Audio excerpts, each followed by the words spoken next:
Great good morning to all. जैसा कि हम लोग इंडियन पॉलिटी बाय लक्ष्मीकांत में जो है हम लोग feature of the Indian constitution को पढ़ रहे हैं, उसी में आज हम लोग यह जानने का प्रयास करेंगे, जैसा आप लोगों ने टाइटल और थंबनेल में ऑलरेडी पढ़ चुके हैं, कि Indian constitution is the synthesis of parliamentary sovereignty as well as judicial supremacy. किस प्रकार से जो है भारत के संविधान निर्माताओं ने, इंडियन कॉन्स्टिट्यूशन के फ्रेमर ने जुडिशियल सुप्रीमेसी को भी बरकरार रखा है और साथ साथ जो पार्लियामेंट्री सुप्रीमेसी है उसे भी कायम रखने का प्रयास किया गया है।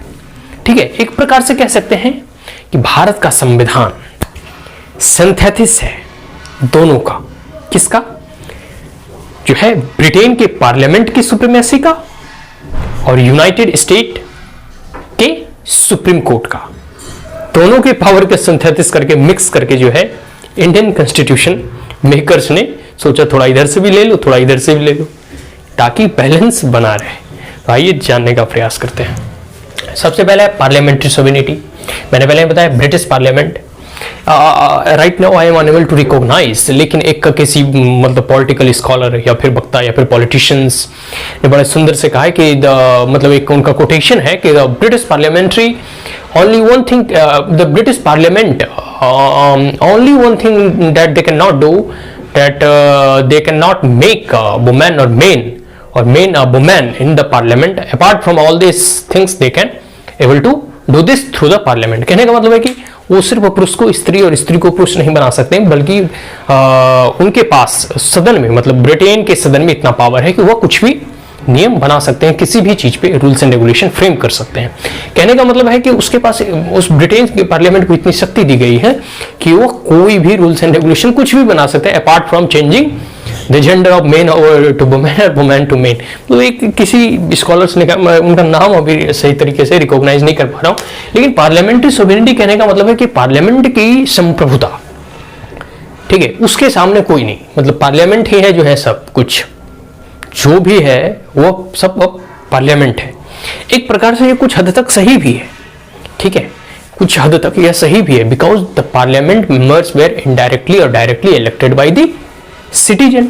और कोई भी एक डेमोक्रेटिक फॉर्म ऑफ गवर्नमेंट में जो है सिटीजन के द्वारा चुने गए प्रतिनिधि उनके लिए कानून नियम बनाते हैं। ठीक है, तो स्वाभाविक सी बात है कि अप्रत्यक्ष रूप से सिटीजन जो रूल्स एंड रेगुलेशन बनाते हैं तो उन्हें सर्वे सर्वा या सर्वोपरि रहना भी चाहिए। यह एक कह सकते हैं लोक हित में है। लेकिन अगर इसे दूसरे परिप्रेक्ष्य में देखूं तो मान लेते हैं कोई सरकारें चुनकर आती है, किसी भी एक विचारधारा से आती है, मे भी दूसरे विचारधाराओं वालों को लोग को वो जिसे प्रताड़ित करने का प्रयास करे, या यह भी हो सकता है कि वह आए तो आए फिर सभी रूल्स एंड रेगुलेशन अपने फेवर में बना ले, फिर सत्ता में बरकरार रहे। तो इस प्रकार से भारत के संविधान निर्माताओं ने जुडिशियल सुप्रीमेसी और जुडिशियल सोवरेनिटी को भी बरकरार रखने का प्रयास किया। जैसे कि जुडिशियल सुप्रीमेसी इन यूएस में क्या है, जुडिशियल सुप्रीमेसी है, वहां की judiciary United state of America के जो सुप्रीम कोर्ट है वो किसी भी रूल्स एंड रेगुलेशन को स्ट्रक डाउन कर सकती है, रद्द कर सकती है। Is that clear? तो ब्रिटिश पार्लियामेंट में या फिर ब्रिटिश की जुडिशियरी ब्रिटिश के पार्लियामेंट के द्वारा बनाए गए कानूनों को रद्द नहीं कर सकती है, लेकिन यूनाइटेड स्टेट ऑफ अमेरिका में उसे रद्द कर सकती है। ये मतलब यहाँ जो सोवरेनिटी है ना, जुडिशियल सुप्रीमेसी रखा गया है यूनाइटेड स्टेट ऑफ अमेरिका में, लेकिन ब्रिटेन में और यूनाइटेड किंगडम में जो है वो पार्लियामेंट की सोवरेनिटी है, सर्वोच्चता जो है, प्राथमिकता हुआ वहां की संसद की है। ये क्लियर हो गया? तो Indian parliamentary system and judicial review, यह जो जुडिशियल रिव्यू का पावर है ना, वो भारत के सर्वोच्च न्यायालय और हाई कोर्ट को भी दिया गया है। स्टेट लेवल पे जो हाई कोर्ट होती है, जुडिशियल रिव्यू का पावर है, नैरोअर देन द यूएस। ठीक है, जो यूएस की कॉन्स्टिट्यूशन है, या फिर यूएस का कह सकते हैं कि जो वहां की जो शक्ति है, जो जुडिशियल सुप्रीमेसी है, उससे थोड़ा कम है। मतलब भारत के जुडिशियरी को इतना शक्ति दिया गया है कि वो कोई भी अंडर द जुडिशियल रिव्यू में जाकर किसी भी नियम कानून, अगर वह basic structure of the constitution का वायलेशन करता है तो उसे स्ट्रक डाउन कर सकती है। लेकिन जो पावर्स और जो सुप्रीमेसी यूएस में दिया गया है वह इंडिया के जो है कह सकते हैं कोर्ट को उतना नहीं दिया गया है, क्योंकि यहाँ सिंथेसिस, यहाँ बैलेंस बनाकर चला गया है। थोड़ी शक्ति पार्लियामेंट को भी दी गई है और जुडिशियल जो है पावर को भी। तो US constitution provide due process of law, क्योंकि यूएस का जो कॉन्स्टिट्यूशन है वो ड्यू प्रोसेस ऑफ लॉ से इवॉल्व करता है, और भारत का जो कॉन्स्टिट्यूशन है वो प्रोसीड्यूर्स एस्टैब्लिश्ड बाय लॉ। ठीक है, तो इसलिए इस डिफरेंसेस के कारण जो है भारत में दोनों चीजों का सिंथेसिस रखा गया है। पार्लियामेंट की भी सर्वोच्चता बरकरार रखी गई है, और साथ साथ जो है जुडिशियल में जुडिशियल रिव्यू का पावर देकर इसकी भी सर्वोच्चता बरकरार रखने का प्रयास किया गया है। ठीक है, तो Indian constitution synthesis of the both and SC can declare any law passed by the parliament. ठीक है, कोई भी नियम कानून अगर संसद के द्वारा, भारत के संसद के द्वारा पारित किया जाता है, तो अगर सुप्रीम कोर्ट अगर देखती है, अगर वो जांचती है, उस जुडिशियल रिव्यू में जाता है, बहुत लोग तो पिटीशन फाइल कर देते हैं, पीआईएल डाल देते हैं, ठीक है, कोर्ट में केस कर देते हैं, तो वो अगर जांच पड़ताल करने के बाद अगर सुप्रीम कोर्ट या हाई कोर्ट पाती है कि यह नियम कानून जो है बेसिक स्ट्रक्चर ऑफ, कह सकते हैं ना कि कॉन्स्टिट्यूशन की जो डॉक्ट्राइन है, ठीक है, उसको अगर वायलेट करने का प्रयास करता है वो नियम कानून, तो उसे वो रद्द कर सकती है कोई भी हाई कोर्ट या सुप्रीम कोर्ट। ठीक है, तो एज अनकॉन्स्टिट्यूशनल, और उसे अनकॉन्स्टिट्यूशनल डिक्लेयर कर सकती है अगर basic structure of the constitution को कोई भी रूल्स एंड रेगुलेशन वायलेशन या वायलेट करने का प्रयास किया जाता है। तो the parliament amend the major portion.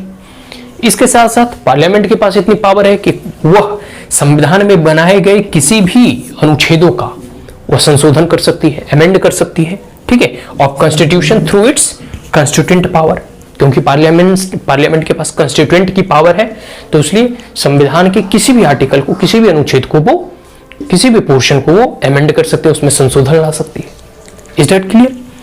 अब बस शर्त यही है कि वो बेसिक स्ट्रक्चर की जो डॉक्ट्राइन है, they are not clearly defined by the even the supreme court और द हाई कोर्ट। ठीक है, बट एक प्रकार से ऐसा एक कह सकते हैं कि लिमिट रखा गया है कि आप उस बेसिक स्ट्रक्चर की जो डॉक्ट्राइन है, आप उसे, या फिर basic structure of the constitution है, आप उसका वायलेशन नहीं करेंगे। वह जो है बेसिक स्ट्रक्चर कह सकते हैं क्लियरली डिफाइन नहीं किया गया है, लेकिन सुप्रीम कोर्ट जब कोई भी रूल्स एंड रेगुलेशन, कोई भी बिल और एक्ट को जब अपने तरह के तरीके से जांचती है, उसके बाद वो अपने फैसला सुनाती है। तो ये कुछ चीजें हैं। अब देखिए, एक बहुत बड़ा इशू आया था, आपको पता है कि पहले हमारा जो फंडामेंटल राइट था उसमें राइट टू प्रॉपर्टी भी था। ठीक है, राइट टू प्रॉपर्टी भी था as a fundamental right of the Indian constitution. ठीक है, इंडियन कॉन्स्टिट्यूशन में right to property as a मौलिक अधिकार के रूप में दिया गया था, लेकिन जब इसे अमेंड करने का प्रयास किया गया तो इसमें भी बहुत सारे पिटीशन वगैरह कोर्ट में फाइल होते हैं कि बहुत लोगों का कहना था कि जो फंडामेंटल राइट्स हैं, जो मौलिक अधिकार हैं, उसको अमेंड नहीं किया जा सकता। Is that clear? तो उसके बाद जब बहुत इसमें बहस होती है, तो फिर जो है सुप्रीम कोर्ट का यह जजमेंट आता है कि नहीं, पार्लियामेंट के पास वो पावर है, ठीक है, वो शक्ति है कि वो किसी भी संविधान के किसी भी अनुच्छेद का, किसी भी आर्टिकल को वो अमेंड कर सकते हैं, उसमें संशोधन कर सकते हैं, even fundamental right of the constitution. ठीक है, फंडामेंटल राइट, मौलिक अधिकारों का भी जो है वो उसमें संशोधन ला सकती है। बस एक चीज ध्यान में रखना होता है कि जो बेसिक स्ट्रक्चर की जो डॉक्ट्राइन जो आया, इसी की जजमेंट के बाद आया कि जो उनकी जो मूलभूत जो basic structure of the constitution है ना, उसका कोई वायलेशन ना करे, उसको कोई कह सकते हैं कि उसे वायलेट ना अगर कर रहा हो, तो भारत के पार्लियामेंट में भी यह पावर है कि वह किसी भी संविधान के किसी भी अनुच्छेद को संशोधित कर सकती है। तो एक प्रकार से कह सकते हैं कि सिंथेसिस ऑफ पार्लियामेंट्री सोवेरेनिटी, पार्लियामेंट की सर्वोच्चता को भी, उसकी संप्रभुता को भी बरकरार रखा गया है, साथ साथ जुडिशियल सुप्रीमेसी को भी बरकरार रखने का प्रयास किया गया है। तो ये सिंथेसिस और मिक्स्ड ऑफ बोथ, ये क्लियर हो गया। तो आज के लिए इतना ही। अभी बहुत सारे फीचर्स जो है ना, इंडियन कॉन्स्टिट्यूशन के फीचर्स जो है अभी और हम लोग आगे पढ़ेंगे। अगर ये वीडियो आपको अच्छा लगा हो तो आप हमारे चैनल को लाइक, शेयर और सब्सक्राइब करना ना भूलें। Also please the bell icon को। क्वेरीज, कोई comment, suggestion, advice comment box में जरूर पूछें। मिलते हैं अगली क्लास में। आज के लिए इतना ही। Thank you once again, have a great.